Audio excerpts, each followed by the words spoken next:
Dartmoor Prison, isolated from the outside world by walls of granite.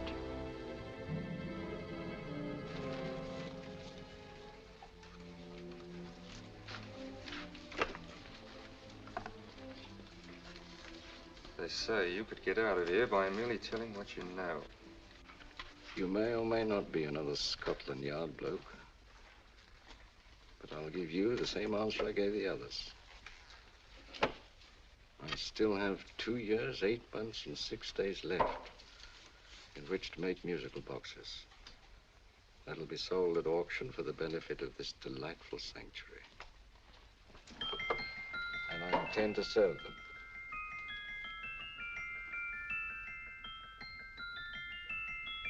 Move along. And now we come to the next object on our list, or I should say objects, because there are 3 of them. Now, ladies and gentlemen, these can be bought together or separately. Now, these beautiful little musical boxes only arrived this morning, and I didn't intend to put them on the auction block until later, but I'm going to sell them now. So, good friends, as our old pal Mark Antony used to say, lend me your ears.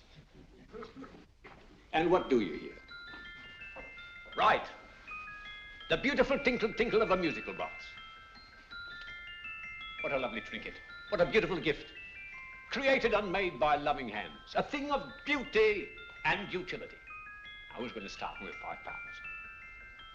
It's a bargain, £5. Do I see any hands?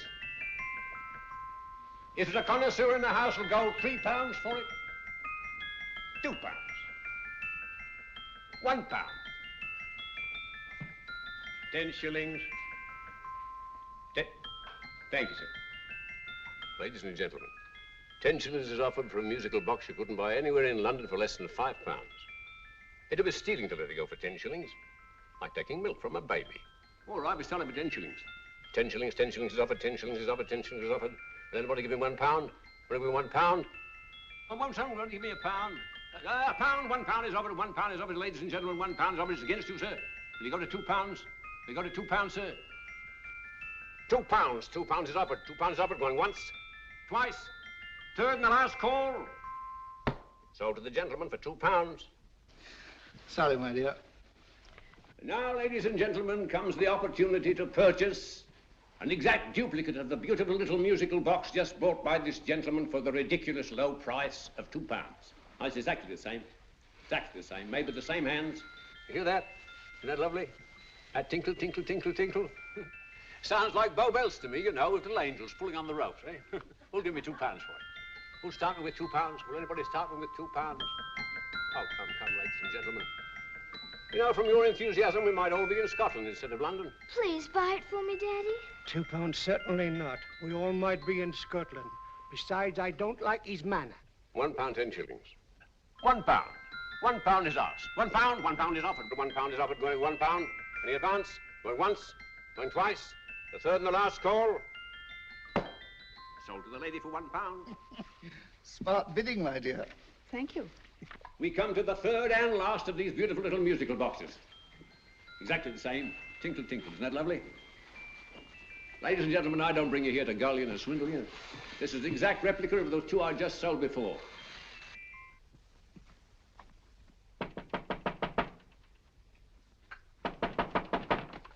We're closed. But this is extremely important. Come in, sir, come in. I'm sorry to disturb you, but I was unfortunately delayed from arriving in time to bid on certain articles which I was rather anxious to obtain. Oh, perhaps they weren't sold, sir. We are carrying several things over. What might the articles be, sir? 3 identical musical boxes, about so large. Oh, I'm sorry, sir, but they were sold. Pity you weren't here to bid on them. They didn't bring anything like the real value. I'm most anxious to obtain them. I wonder if your records would show who the purchasers were. Oh, we don't usually give out that information, sir. For certain, shall we say, sentimental reasons, I'm most anxious to get in touch with the purchasers. I'd be willing to pay, shall we say, £5. Well, for certain sentimental reasons, sir, we'd be very happy to oblige. Alfred, today's sales. The 3 musical boxes. Musical boxes, oh. Ah, here we are. The first purchase for £2 from Mr. Julian Emery, 52 Portman Square. Write these addresses down, Alfred. Yes, sir. Second didn't leave any name. Oh, how unfortunate. I think she's a dealer. You see, they don't like us to know where the things are going. On account of the profits. You say the second purchaser was a woman. Can you give me a description of her? Oh, she was a young woman. Fairly tall, slender. She had a light complexion and dark hair, and she was wearing a grey suit, don't you remember? That's right. She probably runs a gift shop. She paid £1. You say she comes here fairly frequently? No, I didn't say so. But she does, sir. Like as not, she'll come in on Thursday. We have sales on Mondays and Thursdays. Oh. And the third box? The third? Oh, Mr. William Kilgore, 143B Hampton Way. For 10 shillings. Quite a drop from £2. Mr. Kilgore was a Scotchman. Oh. Well, thank you. You've been most helpful. Oh, thank you, sir. And any time you're passing, drop in. We always have lovely things for sale. How kind, sir? Thank you. I'll be back Thursday.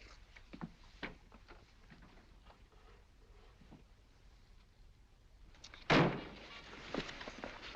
message reached us too late. Musical boxes are being sold. Well, let's get out of here.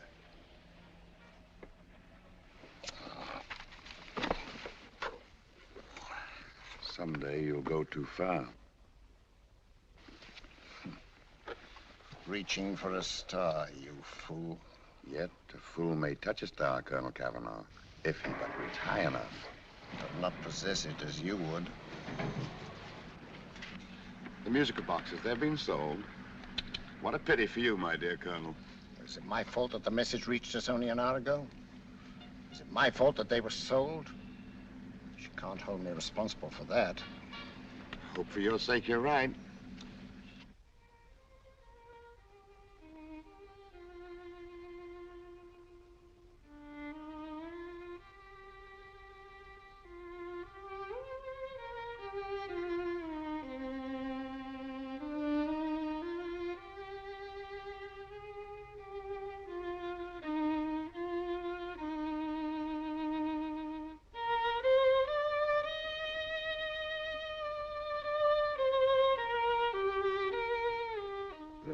Upon you tonight at 7:45, a gentleman who desires to consult you upon a matter of the very deepest moment.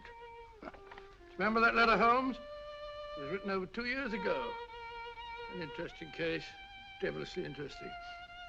Irene Adler. What a striking-looking woman from the brief glance I had of her.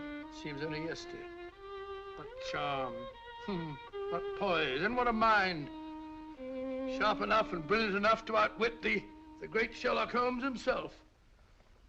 I take it the new issue of the Strand magazine is out, containing another of your slightly lurid tales. It is indeed. And what do you call this one? I call it A Scandal in Bohemia. Not a bad title, eh? If you must record my exploits, I do wish you'd put less emphasis on the melodramatic and more on the intellectual issues involved. More on the what do you mean by that? Well, I do hope you've given the woman a soul. She had one, you know. By the woman, I suppose you mean Irene Adler. Yes. I shall always remember her as the woman.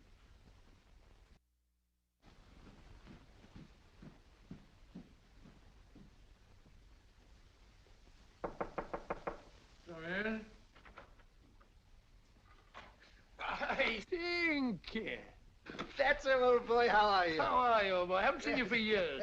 I want you to meet my old friend Sherlock Holmes. Holmes, this is Stinky. In other words, Julian Emery. How do you do, Mr. Emery? Watson has often spoken of you. Oh, has he? Yes, we were at school together. Yes, more years ago than I care to remember, but you didn't come in here just to remind me of that. No, I just happened to be in the neighborhood and saw your lights burning, so I took the liberty of looking you up. Still writing your mystery stuff? Yes, there's a new one out this week. Good, I never miss them. Oh, good, thanks. I say that bandage makes you look very interesting. Still poking your nose into other people's business as usual? Who hit you? I haven't the foggiest notion. Somebody knocked me on the head in my own living room and then proceeded to commit the most idiotic burglary you ever heard of. Fellow must have been balmy as a coot. Balmy? Why? Come sit down, old boy. Yeah. Would you like a cup of tea? Huh? Oh, all right. I'll go and tell Mrs. Hudson about it. Yeah.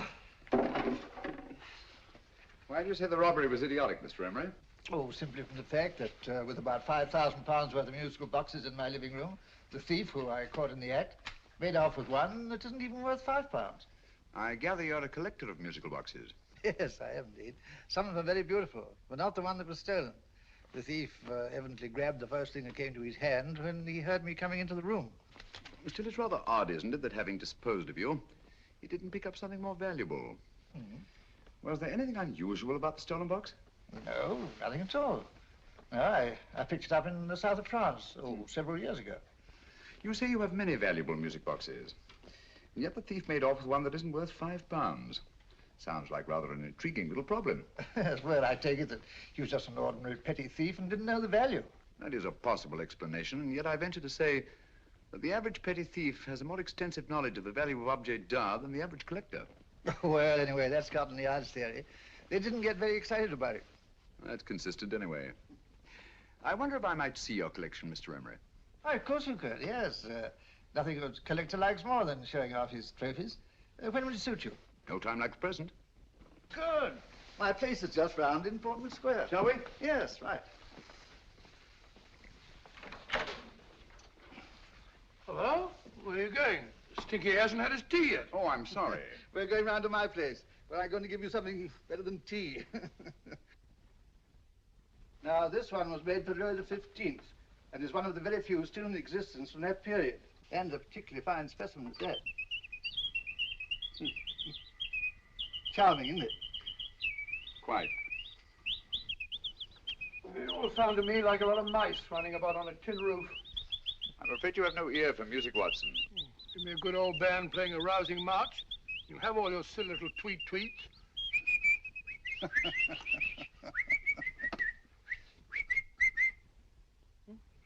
Another one. This is me.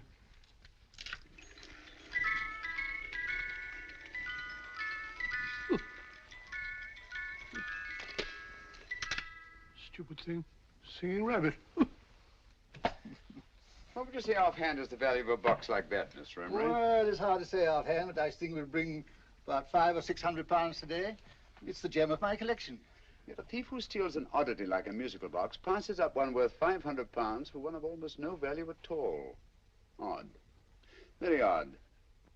What was the stolen box like, Mr. Emery? Oh, just a plain wooden box about so big. As a matter of fact, I have one over here almost exactly like it.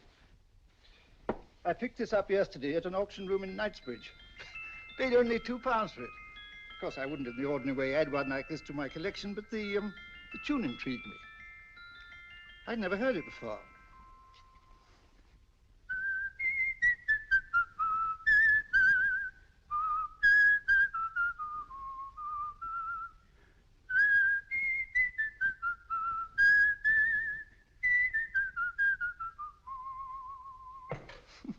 You have a remarkable ear for music, Holmes. Rather an unusual melody. Sit down, will you? Thanks. You say you bought that box at an auction sale yesterday? Yes, the Gaylord auction rooms in Knightsbridge. Run by old, what's his name? Crabtree. That's the man. At what time was the robbery committed? Oh, about 3 o'clock this morning.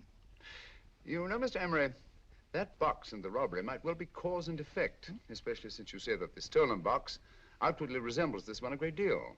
And Scotland Yard were not particularly interested, eh? Oh, yes, but I wouldn't blame him for that.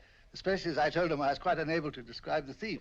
Except, of course, for the fact that it was definitely a man. All you remember is that you came in here and someone struck you on the head. Yes, and the next thing I knew, my man was trying to revive me. It might be wise for you to put that box away somewhere and lock it up. Oh, I don't think that's necessary. Besides, everything's insured. Well, at least if any further attempts at robbery are made, I'd suggest that you call the police, rather than running into any personal danger. Oh, come, Holmes, aren't you being a bit of an alarmist? Possibly. Well, I must agree with old Stinky. Seems to me you are making rather a mountain out of a molehill. Molehill is the word, old boy, and it's time you were in bed. Thanks so much for letting us see your place. No, it's been glad meeting you. Holmes, I can't understand why you were so mysterious. Seems to me the petty thief explanation was the only sensible one. Really? Yes, I can't see how you can believe it was anything else. I didn't say I believed it to be anything else. The petty thief theory is the obvious one, I grant you. However, it's often a mistake to accept something as true merely because it's obvious. The truth is only arrived at by the painstaking process of eliminating the untrue. We are not able to do that in this case without further data. Rubbish, you're pulling my leg. You're trying to turn a tuppenny halfpenny robbery into an international plot. No, I'm not. I just hope that your friend Stinky is a little more cautious in the future, just in case.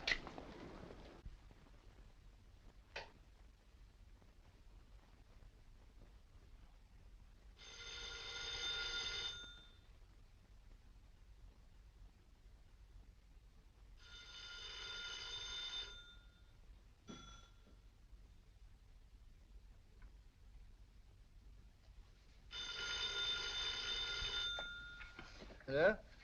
Yeah? Julian Emery here. Who? Why, of course I remember you, Mrs. Courtney. Yes, you're the one bright spot at that appallingly dull affair of Lady Sanford's. Huh? Of course it isn't too late to come round. Yes, I shall be delighted to give you a drink. I tell you what, come straight up and I'll leave the door unlatched. Right, well, 15 minutes? Good. I shall be counting each moment. No, I mean that, really. Right, goodbye.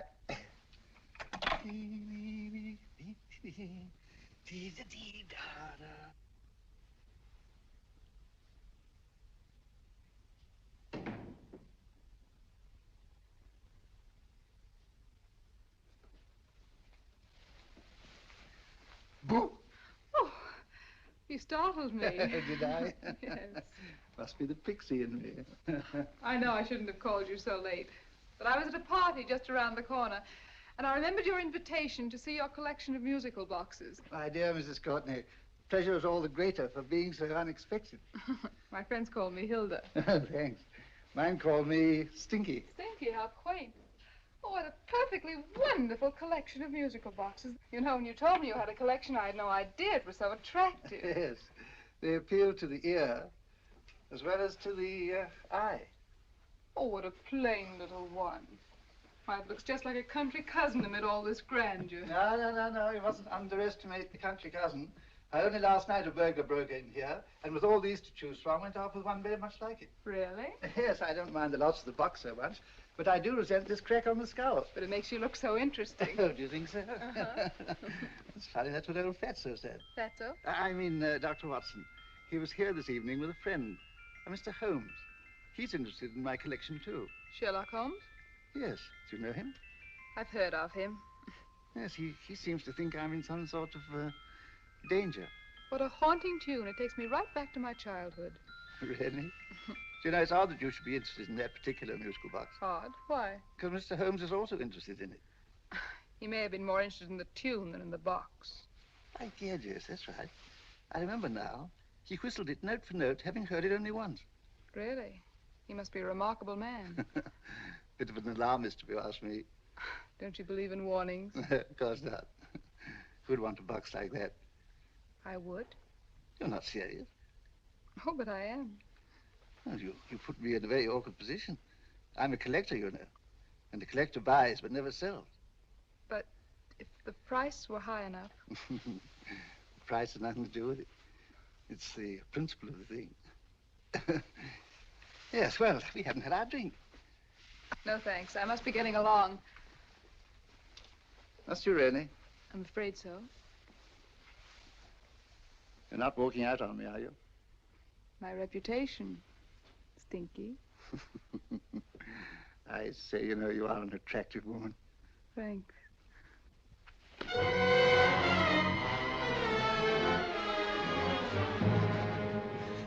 You fool. I told you to wait outside. What did you have to kill him for? All I had to do was walk out with this.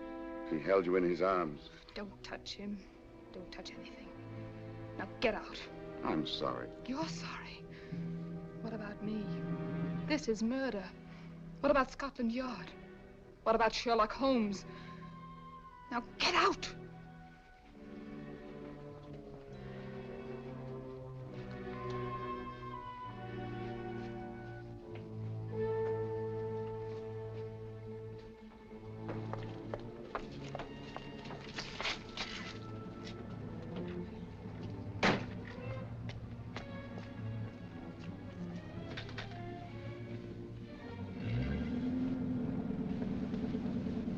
Did you get it? Good. Did you have any trouble with him? Just a matter of murder. Ah, Mr. Holmes. Hopkins? Thanks for coming so promptly. Inspector Lestrade suggested that I call through to you. Mr. Emery was the client of Mr. Holmes, Inspector. Indeed. You didn't mention that when I telephoned you, Mr. Holmes. Well, not exactly a client, Inspector. Sergeant Thompson? He was killed between the hours of 11 and 2 o'clock this morning, Mr. Holmes. Must have been someone he knew, someone of whom he had no suspicion. Poor old Stinky. It's all my fault. I should have prevented this. Well, it's no time to start talking about that now, Doctor. Apparently it's gone. That's the second attempt on the musical box that Emery bought at the auction sale. And this time it was successful. But that box was only worth £2. It was worth a man's life, Watson. I think we'd better pay a visit to Gaylord's auction room and that fellow Crabtree. Inspector, may I suggest that you make a complete search of this flat for a small, plain, musical box about that size? Thank you. Come on, Watson. You say the first box went to Mr. Julian Emery. The second to Mr. Kilgore, 143B Hampton Way. And the third to the unidentified young lady who presumably has a shop and lives near Golders Green. That's right, Mr. Holmes. Isn't it rather strange, Mr. Crabtree, that you should have had 3 identical musical boxes all playing the same tune? Where'd they come from? Dartmoor Prison. Dartmoor? Yeah, we get a regular shipment from there every month. The inmates manufacture them. Well, they make all kinds of things, you know, pipe racks, waste paper baskets, musical boxes. Did you happen to notice if anyone showed any particular interest during the auction in the purchasers of these 3 boxes? Oh, come now, Mr. Crabtree. This is very literally a matter of life and death. Well, since you put it that way, Mr. Holmes, there was a gentleman came in here about an hour after closing time, and he was in an awful state, he was. He gave me £5 to tell him where the boxes had gone to. He said they had a sentimental value for him, sir. Expensive sentiment.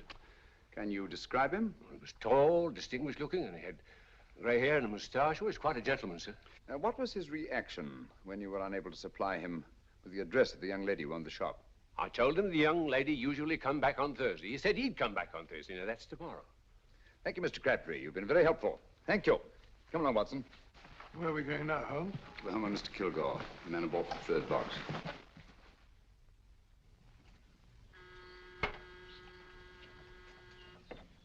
But hang it all, Holmes, how do you know those other 2 musical boxes are of any importance? I don't, but I certainly have no intention of waiting until the owners are murdered to find out.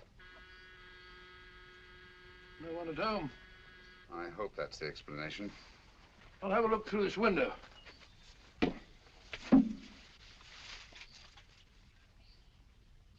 Doesn't seem to be anyone there.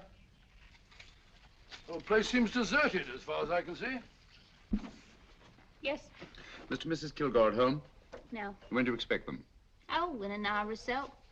There's no use you're hanging about. They don't buy nothing from peddlers. Peddlers? My good woman, this is Mr. Sherlock Holmes. Sherlock Holmes? Oh, go on. Do you mind if we come in and wait? My business is rather urgent. Well, I've got to go out and do my shopping. And I don't know as Mrs. Kilgore like any strangers nosing about. Quite all right, I assure you. Well, I've got to be off. You two wait in the parlor. And no smoking either. Mrs. Kilgore says it smells up the house. Funny old girl, Holmes.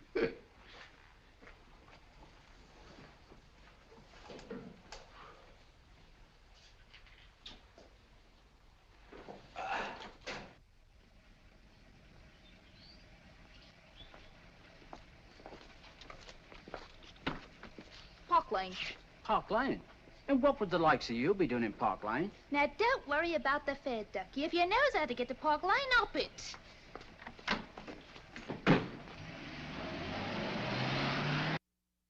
You know, Holmes, I've been thinking. There must have been something hidden in that box of old stinkers. Stolen jewelry, possibly. What's up, Holmes? Listen. What's just the steam in the water pipes?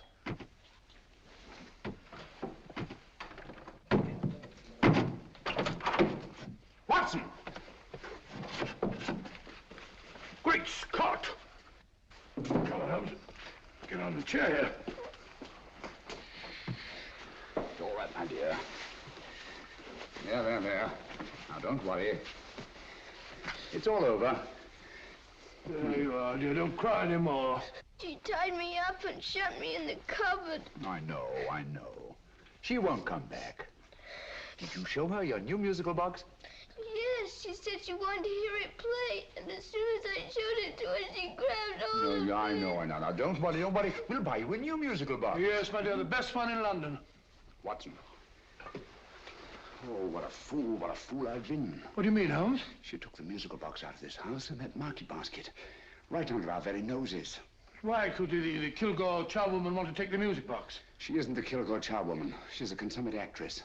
An extremely clever, unscrupulous woman who will stop at nothing. Take care of the child, will you, Wolfella, till our parents get back.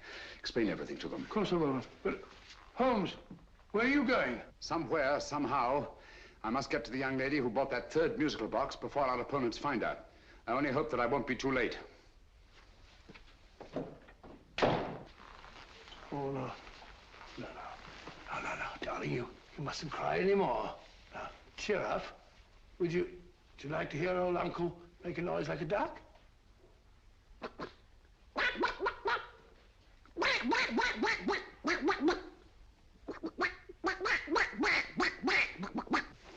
Oh, sorry.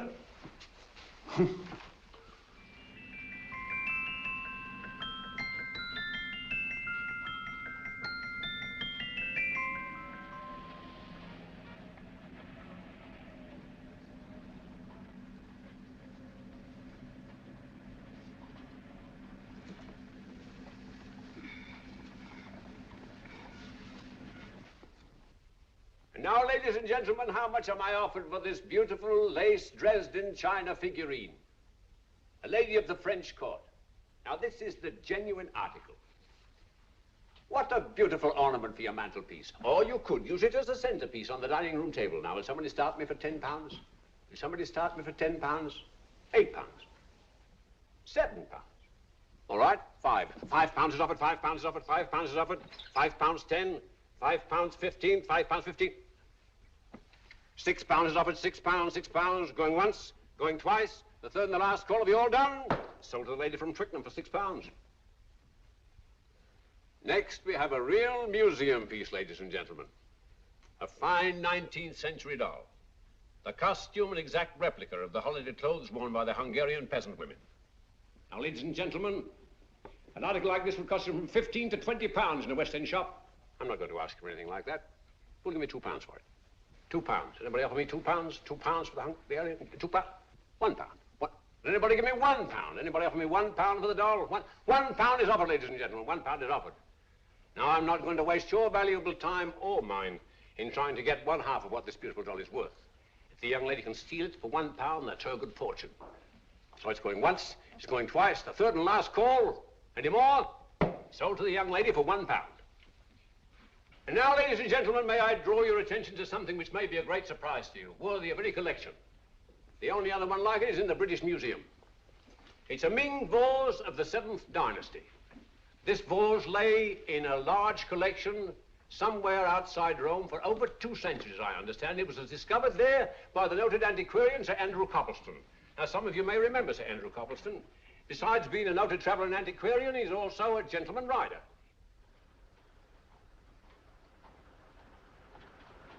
The girl with the parcel in her hands, that's her. Are you sure that's the girl? Well, she fits perfectly the auctioneer's description. Follow her, Hamid.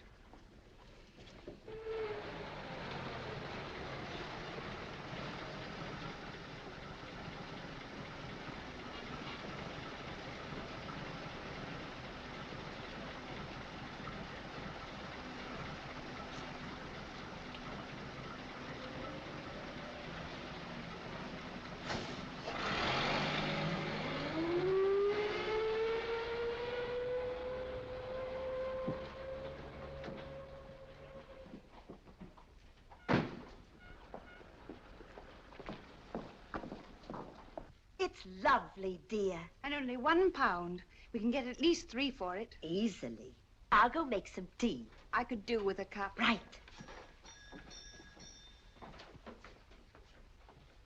Good afternoon. Good afternoon. I'm looking for a birthday gift for a 7-year-old girl. What would you suggest? We have some lovely dolls. Now, this Hungarian I think peasant- she has enough dolls already. Books are always welcome. Well, I'm looking for something a little different. Well, that's rather cute. What is it? Well, that's a musical box. Children always love them. And this is an exceptionally nice one. It plays many tunes.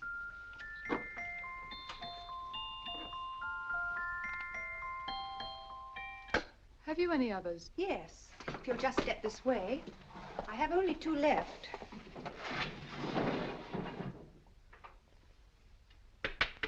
How nice.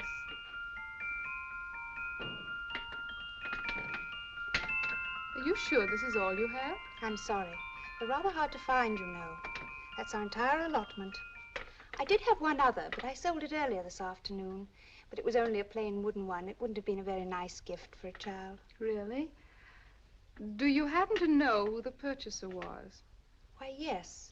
He left his card, just in case anyone should inquire for him.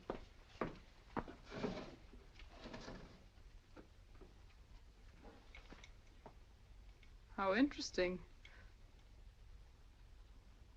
I'm sorry, but I'm afraid I'll have to look a bit further. Thank you anyway. Good afternoon. Thank you.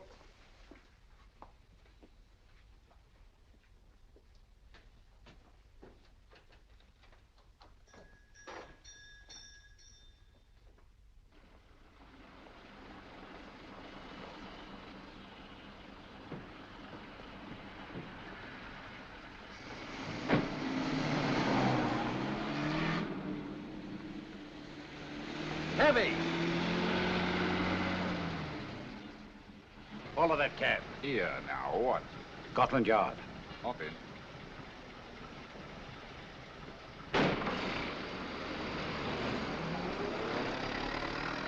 Sherlock Holmes. I might have known.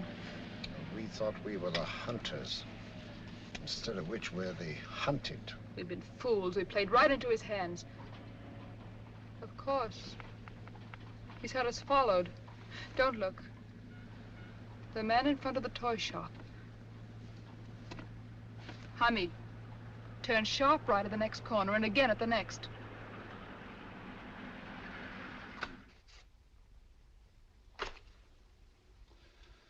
No photograph of her, Commissioner, as I expected. She's not a known criminal. But how do you expect to know if you do find her? After all, she was disguised as a charwoman. Don't worry, old fellow. If I ever see her again, I'll recognize her. Well, it won't be long till we know who they are and from where they operate. Who's covering them? Sergeant Thompson's following them, sir. They won't get away from him. He's a good man. We could have arrested them at Clifford's toy shop if we had any proof. But we know that they killed Emery. Proof, my dear fellow. We must have proof. We have x-rayed it, sir. There's nothing whatever concealed in the box. We'll have a look at the plates.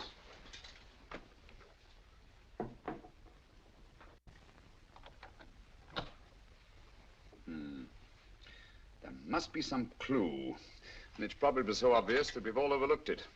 Seems to me we're up against a bunch of lunatics. Not lunatics, my dear fellow. Extremely astute, cold-blooded murderers. What can these little musical boxes have in them that's so important? Don't forget, they were made in Dartmoor prison. You can smuggle stuff into prison, but not out. Do you want us to break the box apart, sir, to see if there's anything the x-ray hasn't caught? No, not yet. Do you mind if I take it? Certainly. Thanks.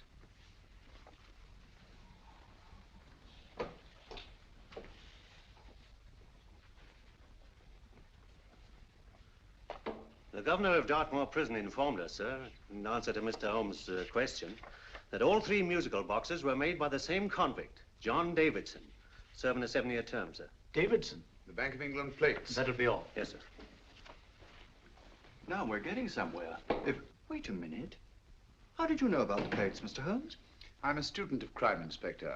I make it my business to know about such things. And when the name of Davidson was mentioned... Well, who is this fellow Davidson?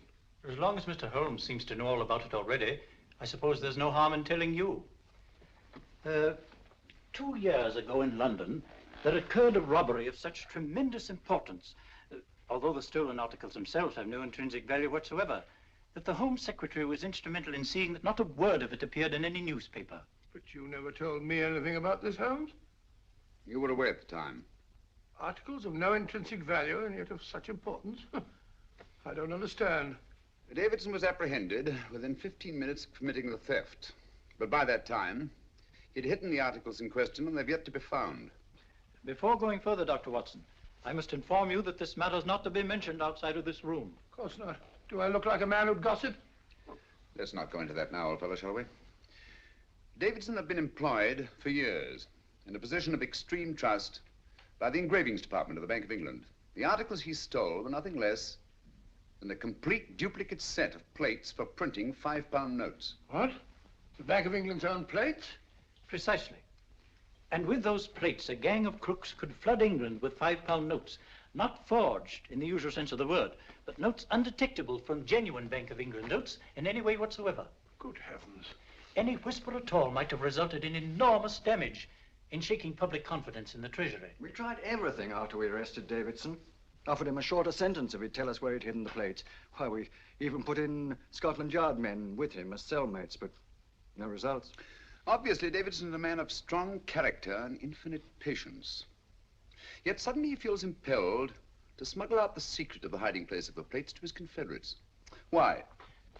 I don't understand, Mr. Holmes. Well, for example, has the Bank of England made any plans to radically change the design of the £5 note so that in, say, 7 years from now, notes made from the stolen plates would be worthless? Confidentially, Mr. Holmes, such a move was discussed. But replacing all the £5 notes in circulation would be such a Herculean task that nothing's been done about it as yet. I see. Of course, there is another possible explanation. Davidson didn't have much time to find a hiding place before he was captured. He may be afraid that the plates will be accidentally discovered before he's released. Hence his anxiety to communicate their whereabouts to his confederates as soon as possible. I believe you've hit it, Mr. Holmes. I'm sure that the message is contained in this musical box. Or rather, in all 3 musical boxes, since possession of all 3 seems to be essential. Our opponents have 2/3 of the puzzle, we have 1/3. Well, what are you going to do, Holmes? Try to deduce the message from the 1/3 that we have.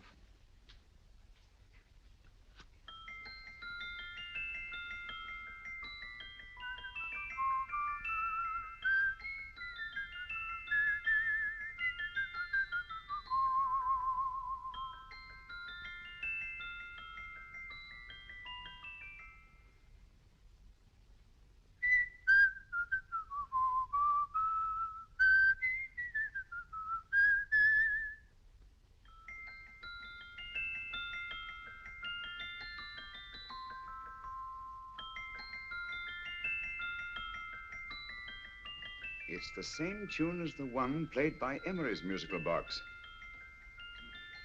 And yet it's different. Sounds the same to me. The tune. Somehow the tune is the key to the mystery. It must be the tune. Otherwise, why use 3 musical boxes to convey the message? Why not collar boxes or shoe boxes? Yes? It's for you, Inspector. Oh, thank you, sir. Inspector Hopkins speaking. What? Where? Golders Green Station reports they've just found Sergeant Thompson's body. From the tire marks on his clothes, he was apparently run over by a taxi. What an unfortunate accident. Not an accident, my dear fellow. I'm afraid it's murder. Never know just who you're going to meet when you're walking down a busy London street. Mrs. Hawkins, Mrs. Brown, any subject of the crowd. Oh, you never know just who you're going to meet. So you better hold your topper in your hand, just in case you meet a lady on the Strand. Girls will think you're kind of sweet, and your day will be complete. Oh, you never know just who you're going to meet. gentleman is judged by his appearance. Yes, a gentleman is judged by how he talks. Now he's much better off when he's acting like a toff, especially if he's taking him a walk. What on earth is this outlandish place? A rendezvous for actors. Actors? Buskers, old boy. You've seen them 1,000 times. Actors who entertain the queues, waiting outside theaters. Who you're going to meet when you're walking down a busy London street. So you better wear your best, how it pays to look your best, 'cause you never know just who you're going to meet. So you better keep your manners right in view, just in case a lady gives a how'd you do. Keep your trousers in a pleat, shine your shoes and keep them neat, 'cause you never know just who you're going to meet. Blimey. Mr. Holmes. How are you, Joe? Never met him. And yourself? Fine, thank you. I want you to meet a friend of mine, Dr. Watson, Joe's sister. Oh, well, any friend of Mr. Holmes is a friend of mine. Hi, Joe. He did me a good turn once that I'll never forget. Yes, I cleared Joe of a most unpleasant charge. Murder, no less. Oh, really? By proving to the satisfaction of the police that he was busy at the time blowing open someone's safe. That's right, Governor. Good gracious me. Joe, now you can help me. Come on, buzz off, buzz off. Come on, up it, up it. Can't a gentleman have some peace and quiet around here? And you too. There you are, Mr. Holmes. Now we can have some peace and quiet around here. Thank you, Joe. There's £5 in this for you. Well, I wouldn't want to take it on myself, sir, but I can get somebody to do it for you for half of that. You don't know what the job is yet. For £5? Murder, ain't it? What? No, Joe, not murder, just music. I want you to identify a song for me. Oh, there ain't a song that's been written that I don't know. That's why I came to you. Of course, the violin is more my instrument, but, oh, well, here we go. Now, listen to this, Joe.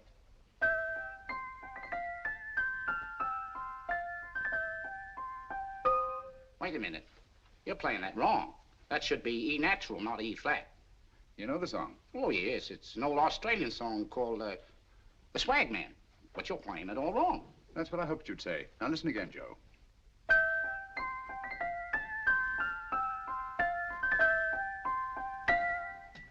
That's the same tune, all right. But you're making different mistakes than you did the first time. No, not mistakes, Joe. Call them variations. Here, play the song for me, will you, the way it's written.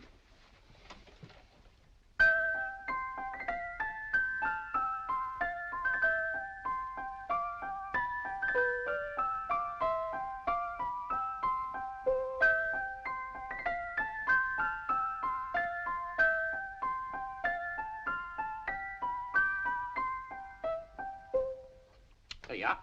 Thank you, Joe. What's it mean, Holmes? Are you onto something? Perhaps.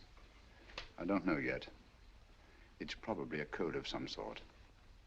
Joe, could you write the song down for me, the way it was originally written? Oh, sure, Mr. Holmes. But it'll take a few minutes. Mm-hmm. Here, Mabel. Pale ale. Come on, up to it. Along with it.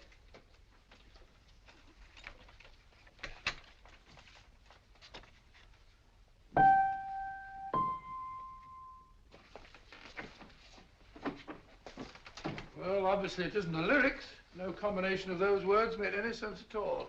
The variations in the way Emery's musical box played the tune are different from the variations in the one we have. You sure? Quite. You see, I took the trouble to memorize the tune as played by Emery's box that night we were with him in his flat. Holmes, you amaze me. Elementary, my dear fellow. One of the first principles in solving crime is never to disregard anything, no matter how trivial. But why were 3 boxes? Why not 1? Because the message was obviously too long to be conveyed by any one variation. Then there's the 3rd box, the one that woman took from the Kilgores. That contains yet another set of variations. Yes, well, it's all beyond me.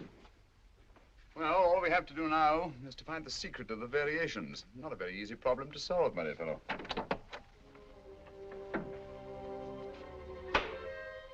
Hello. What's up? We've had company.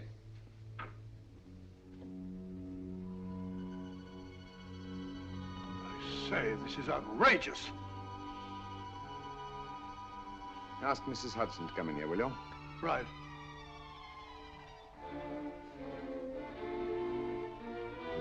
Mrs. Hudson? Yes?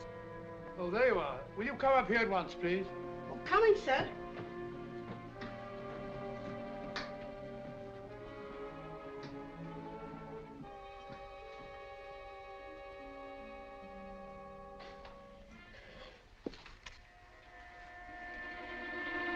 Mercy me, Mr. Holmes. What has happened? Who called while we were out, Mrs. Hudson? Just a young lady. The one who said you wanted her to wait for you. And a nice-looking old gentleman with Our her. friends again, Watson. Friends? What did the young lady look like? Oh, I couldn't see her face. She had a heavy black veil on. But she had such a nice way with her. Oh, I'm sorry, Mr. Holmes, if I've done anything wrong. But you did say I should always let clients come in and wait for you. Don't worry, Mrs. Hudson, don't worry. You had no way of knowing. It's quite all right, quite all right. Now, don't worry, Mrs. Hudson. Don't worry. Well, where on earth's the musical box? They didn't get it. Didn't get it? Where is it? It's in your hand. Huh? In that biscuit jar. Take the biscuits off the top. Now put your hand inside, and you'll find the music box. Well done, Holmes. Well done. Amazing.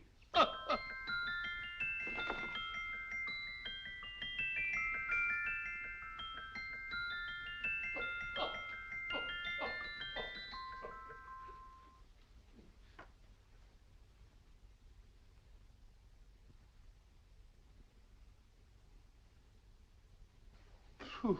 Nice fresh smell. Like a pub after closing time.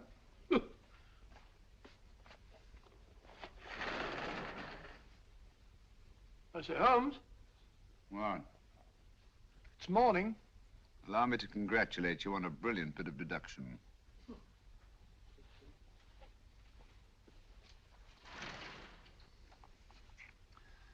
It's not a transposition, not a polygraph transposition, not a trigraph, nor any known form of decoding. How about the Morse code? Have you tried that? Yes, at about 3 o'clock this morning. I'm sorry, old man. I was only trying to help.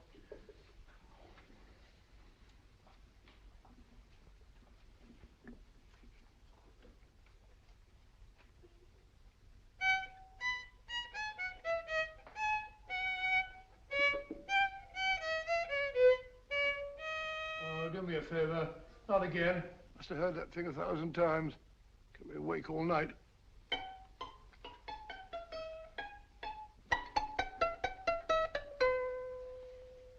Not a very distinguished composition, I grant you. You know perfectly well I don't know one tune from the other. When I was a kid, my people tried to have me taught the piano. I've always felt sorry for that old teacher of mine. The poor old girl finally reached the point of numbering the keys for me. 1, 2, 3, 4. Even then, I never progressed beyond it. Numbering the keys, Watson.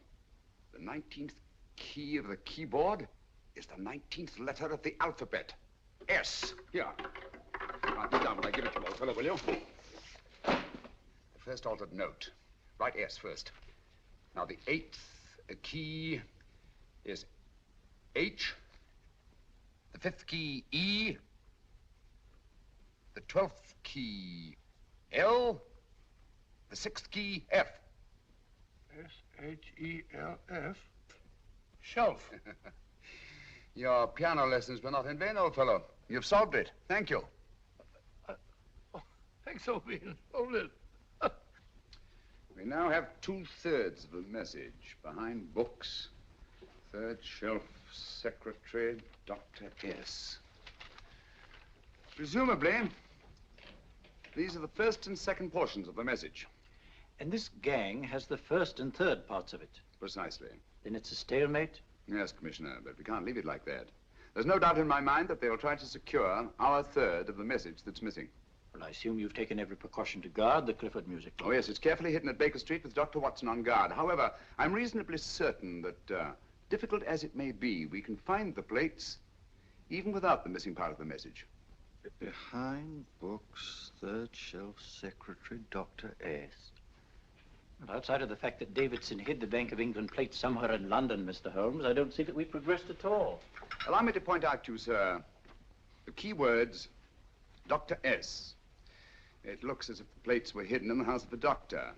Whether S stands for his first or last initial remains to be determined by a process of elimination.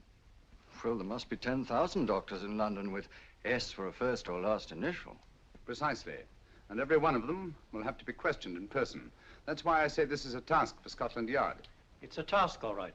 But Scotland Yard has searched worse haystacks and found the needle. Well, for the time being, I'll leave the matter in your hands, gentlemen. We'll call you if and when we get a lead on our mysterious Dr. S. Thank you. In the meantime, I intend to follow up a little clue concerning a cigarette.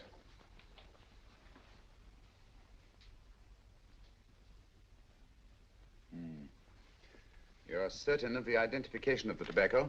Absolutely. I have made up this special blend for only 3 customers. It is almost pure Egyptian, with admixture of latakia for added body, and a pinch of perique. Merely a whisper, as one might say, for elusive fragrance. Yes, yes. And the 3 customers? Major Wilson in Bombay, India. Mrs. Catherine Leamington Smith in Ireland. Yes, and the 3rd? Mrs. Hilda Courtney of Park Mansions, Bryanston Square. Thank you. Thank you very much. You've been most helpful. It is a pleasure to have been of service, Mr. Holmes.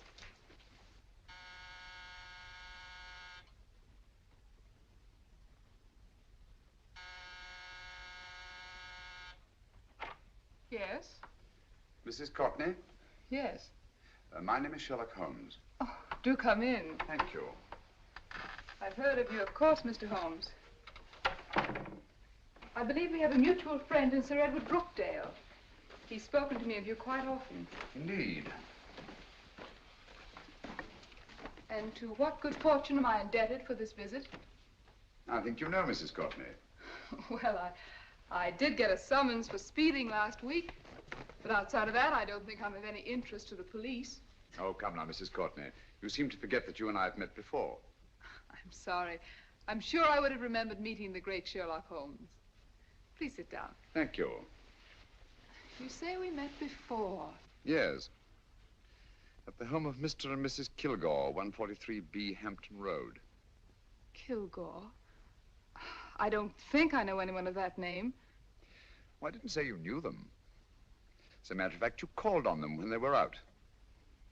I don't understand, Mr. Holmes. Really?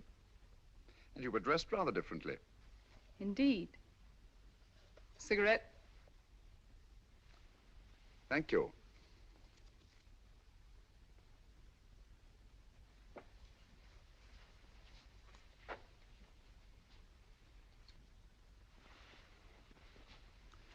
Thank you.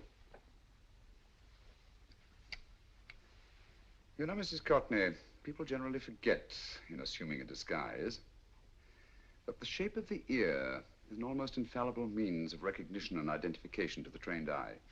Evidently, you've mistaken me for someone else. Oh, no, not at all. Though naturally, I expected your denial. But when you paid your visit to my rooms at Baker Street, you carelessly left behind another identification. They're, identical, aren't they? Yes, I must admit they are. You see, Mr. Holmes, to catch one as clever as you, I had to use a very special lure. I knew you'd be unable to resist the bait of my cigarette, having read with great interest your monograph on the ashes of 140 different varieties of tobacco. I should advise you not to move, Mr. Holmes. I must congratulate you on your ingenuity, Mrs. Courtney. It was indeed a brilliantly designed trap. Thank you, Mr. Holmes. Praise from a master is indeed gratifying. I shall always cherish the memory of your flattering words. Memory? Precisely. I'm afraid these gentlemen have a most regrettable task to perform. Unless, of course, you care to turn over the missing musical box with your pledge to take no action against us in the future. I'm afraid that will be impossible. I thought that would be your answer. Hamid! Careful! Careful. There's no need to be unnecessarily rough with our distinguished guest. You realize, Mr. Holmes, that your demise will not take place here. The corpus delicti, you know. Well, naturally. Shall we go? It's so fearfully awkward having a dead body lying about. Don't you agree, Mr. Holmes? Another dead body shouldn't weigh too heavily on your conscience, Mrs. Courtney.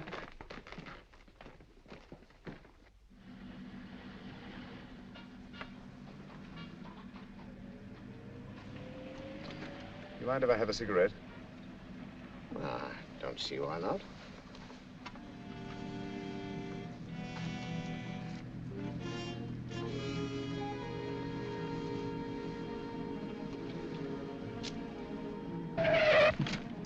Be careful, Hamid. It's the brakes, they bind. Thank you, Colonel Cavanaugh. It's very considerate of you.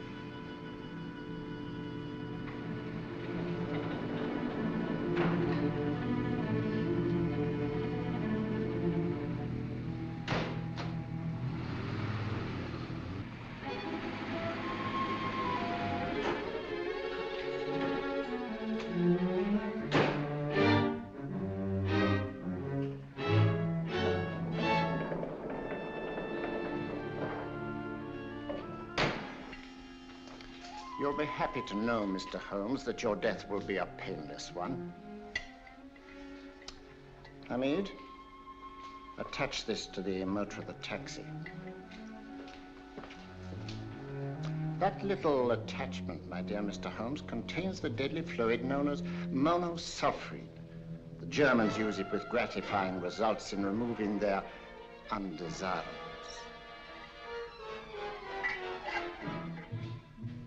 Start the motor.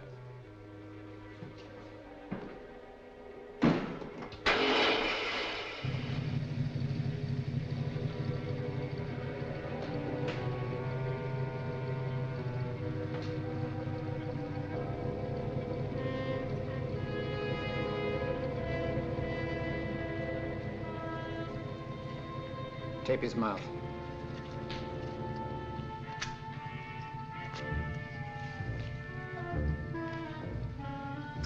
Now, up with him, Hamid.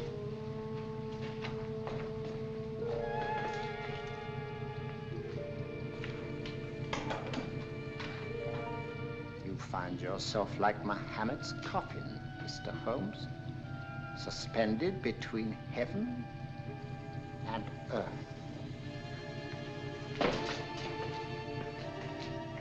Plenty of fuel in the tank? Good. It would be too bad to have anything go wrong through so simple an oversight.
Good afternoon. Mr. Sherlock Holmes? No, I'm Dr. Watson. Oh, of course, Dr. Watson. How stupid of me. Oh, so this is stupid of me. Won't you come in? Well, I really came to see Mr. Holmes. Oh, I'm afraid he's out. I don't know when he'll be back. Perhaps there's something I can do. Won't you sit down? Thank you. You know, Sherlock Holmes and I have been engaged on a great many cases. Oh, really? Yes, indeed. Well, as a matter of fact, this very moment, we're involved in one of the most baffling... Won't you tell me your trouble? I may be able to help you. That's very kind of you, Dr. Watson. Perhaps if I wouldn't be imposing too much. Imposing? Oh, there's no imposition. No imposition at all. A pleasure, I assure you. Now, tell me all about it, Miss Williams. Mrs. Williams. I live in Surrey, Dr. Watson, and I've come up to London in sheer desperation. My only sister has disappeared, and the local police seem utterly unable to find her. Well, Holmes and I solved a case exactly like that once. Very interesting, as far as I remember. I call it the adventure of the solitary cyclist. Oh, sorry. Now I come to think of it, it wasn't so very similar. Entirely different. I don't think what I was saying. Where were we? She's only 17, Dr. Watson, and until she disappeared last Thursday, she seemed to be in the best of spirits. Well, possibly a romantic entanglement? Oh, no, nothing of the sort. She left no note, didn't even pack a bag, no explanation. She just started to walk to the village from our house in broad daylight and simply vanished from the face of the earth. Oh, there. Might I have a glass of water? Glass of water. Have one in 1 minute.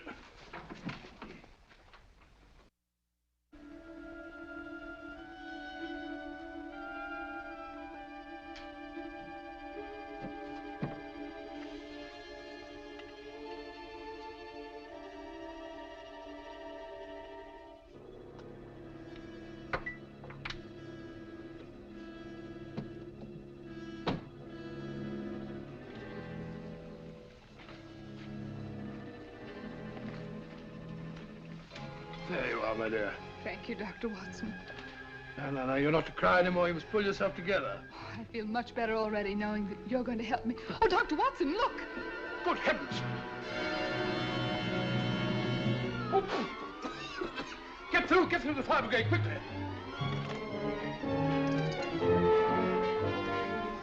Haven't you a fire extinguisher? By Jove, we have in the kitchen.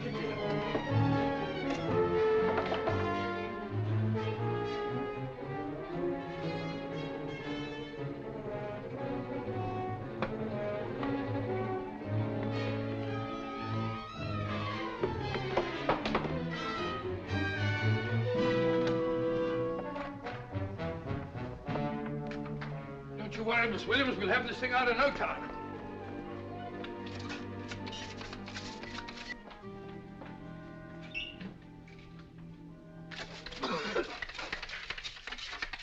That's got it.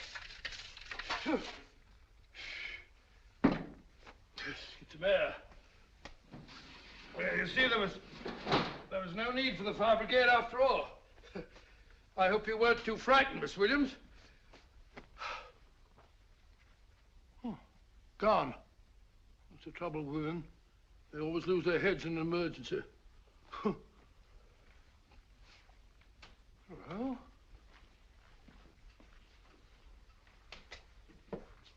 A musical box. Great Scott!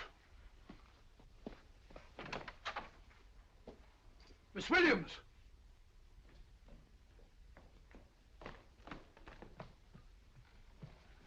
Well?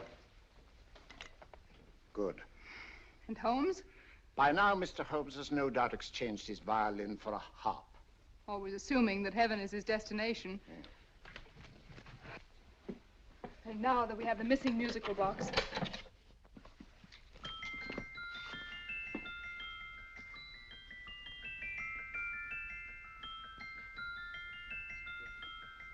Nineteenth note. 19th letter. Yes.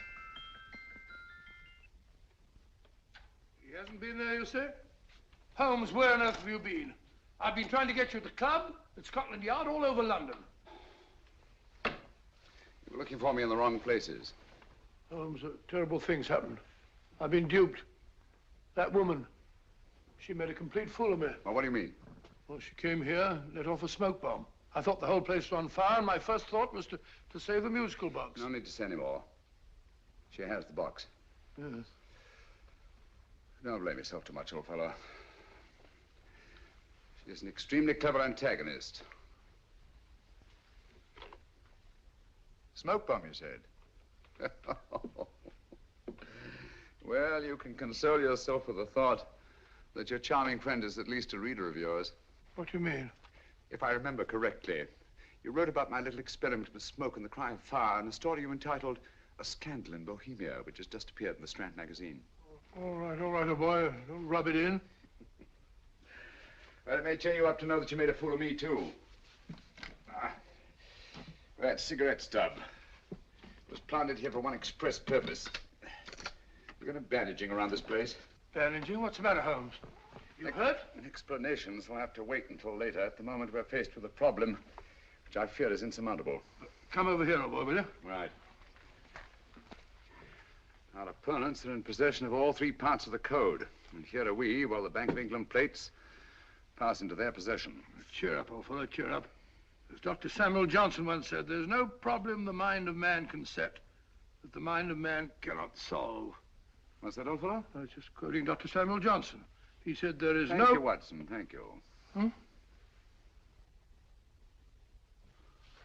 Leaving the front reception room, we come into the main hall, where Dr. Johnson was in the habit of passing through to have his meager meals in the dining room opposite, in company with his friend and biographer, James Boswell. We will now pass up the stairway, which remains in its natural wood finish, just as it was when the good doctor was here. The framed etching on the wall is believed to have been presented to Dr. Johnson by the distinguished painter, Sir Joshua Reynolds. I've been told here that picture was given in by Mrs. Thrale, and it's definitely not a Reynolds. Is that important, my dear? Oh, I'm sorry. This way, ladies and gentlemen, please, this way. Move along, children, move along. The secretary's not on this floor. Patience, Hamid. I have a feeling My that... dear Colonel, with Sherlock Holmes out of the way, what could go wrong?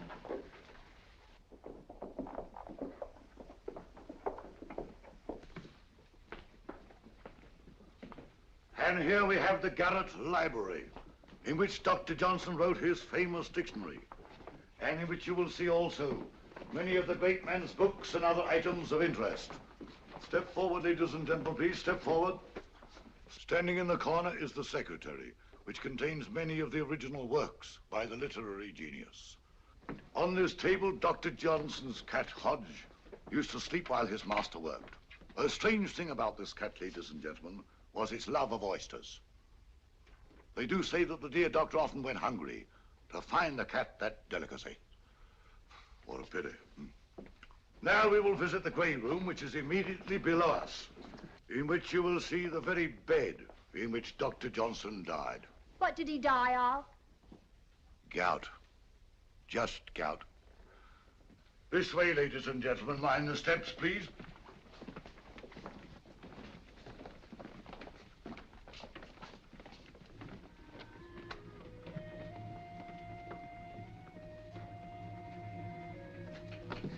Your keys.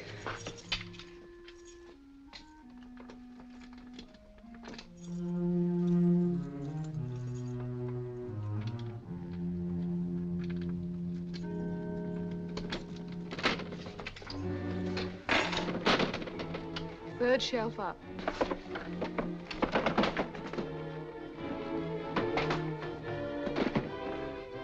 The knife.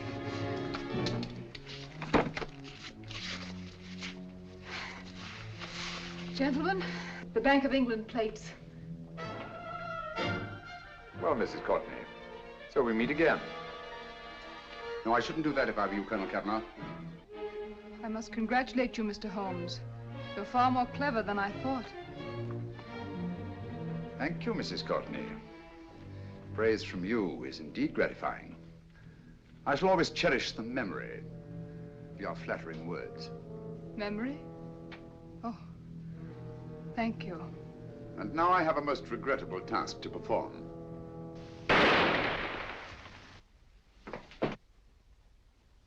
Holmes! Coming, Holmes! Holmes, you all right? Perfectly, thank you, old fellow, but I think this gentleman on the floor requires some medical attention. We must see that he looks his best, you know, when he's hanged. Take them in charge.